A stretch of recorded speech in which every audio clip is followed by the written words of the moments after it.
সম্মানিত ভিউয়ার্স, আসসালামু আলাইকুম। আশা করি সকলে ভালো আছেন। আজকের ভিডিওর বিষয় হচ্ছে ভাগ্যের খারাপ পরিণতি থেকে রক্ষার দোয়া। প্রিয় দর্শক, আপনারা ভিডিওটি শেষ পর্যন্ত দেখতে থাকুন, তাহলে আপনারা কোরআন ও সুন্নাহর আলোকে অত্যন্ত সুন্দরভাবে জানতে পারবেন ভাগ্যের খারাপ পরিণতি থেকে রক্ষার জন্য আমাদের কি দোয়া করা উচিত। এখন ভিডিওটি শুরু করা যাক। আল্লাহ রাব্বুল আলামিন মানুষকে পরীক্ষার জন্য বিপদ আপদ দিয়ে থাকেন। পবিত্র কোরআনে মহান আল্লাহ রাব্বুল আলামিন বলেন, আর তোমরা আল্লাহ ও তার রাসূলের আনুগত্য করো এবং নিজেদের মধ্যে ঝগড়া করবে না, করলে তোমরা সাহস হারাবে এবং তোমাদের শক্তি বিলুপ্ত হবে। আর ধৈর্য ধারণ করো, নিশ্চয়ই আল্লাহ ধৈর্যশীলদের সঙ্গে আছেন। দলিল পবিত্র কোরআন শরীফের সূরা আনফাল আয়াত নং 46। অন্য আয়াতে মহান আল্লাহ রাব্বুল আলামিন বলেন, আর আমরা তোমাদের অবশ্যই পরীক্ষা করব কিছু ভয়, ক্ষুধা এবং ধন সম্পদ, জীবন ও ফসলের ক্ষয়ক্ষতি দ্বারা, আর আপনি সুসংবাদ দিন ধৈর্যশীলদের। দলিল পবিত্র কোরআন শরীফের সূরা বাকারা আয়াত নং 155। বিপদাপদ মহান আল্লাহর পক্ষ থেকে পরীক্ষা, তবে অনেক সময় পাপীদের পাপের পরিণাম হিসেবেও বিপদ আপদ আসে।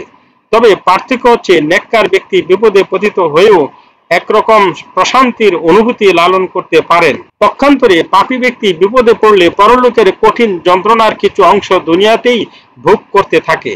মানুষের কর্তব্য সব ধরনের বিপদ আপদ থেকে মহান আল্লাহ রাব্বুল আলামিনের কাছে প্রার্থনা করা। আমাদের প্রিয় নবীজি হযরত মুহাম্মদ মুস্তাফা সাল্লাল্লাহু আলাইহি ওয়াসাল্লাম বিভিন্ন দোয়ার মাধ্যমে বিপদ থেকে মুক্তি চাইতে বলেছেন। এমন একটি দোয়া হলো, আল্লাহুম্মা ইন্নী আউযু বিকা মিন জাহদিল বালাই ওয়া দারাকিশ শাকাই ওয়া সুইল কদাই ওয়া শামাতাতিল আ'দাই। অর্থ, হে মহান আল্লাহ রাব্বুল আলামিন, আমি আপনার কাছে আশ্রয় চাই কঠিন বিপদ, দুর্ভাগ্যে পতিত হওয়া, ভাগ্যের অশুভ পরিণতি এবং শত্রুর আনন্দিত হওয়া থেকে।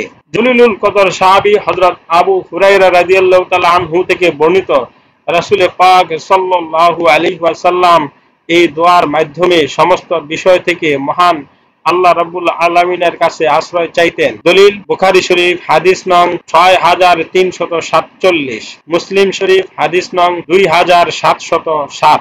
পরিশেষে পবিত্র কোরআন ও সুন্নাহর আলোকে আমাদেরকে সবসময় ভাগ্যের খারাপ পরিণতি থেকে রক্ষার জন্য উক্ত দোয়া মহান আল্লাহ রাব্বুল আলামিনের নিকট করা উচিত। তাহলে আশা করা যায় মহান আল্লাহ পাক আমাদেরকে ভাগ্যের খারাপ পরিণতি থেকে অবশ্যই রক্ষা করবেন ইনশাআল্লাহ। সম্মানিত ভিউয়ার্স, ভিডিওটি যদি ভালো লাগে বা কোনো উপকারে আসে তাহলে অবশ্যই লাইক দিবেন, ফ্রেন্ডস এন্ড ফ্যামিলিতে শেয়ার করে দিবেন এবং চ্যানেলটি সাবস্ক্রাইব করে অল বেল আইকন প্রেস করে দিবেন, যাতে পরবর্তীতে নতুন ভিডিও আপলোড দেওয়ার সাথে সাথে নোটিফিকেশন পেতে পারেন। ভিডিও সম্পর্কে আপনাদের মূল্যবান মতামত কমেন্ট বক্সে জানাবেন। সবাই ভালো থাকবেন। পরবর্তী ভিডিওতে দেখা হবে ইনশাআল্লাহ।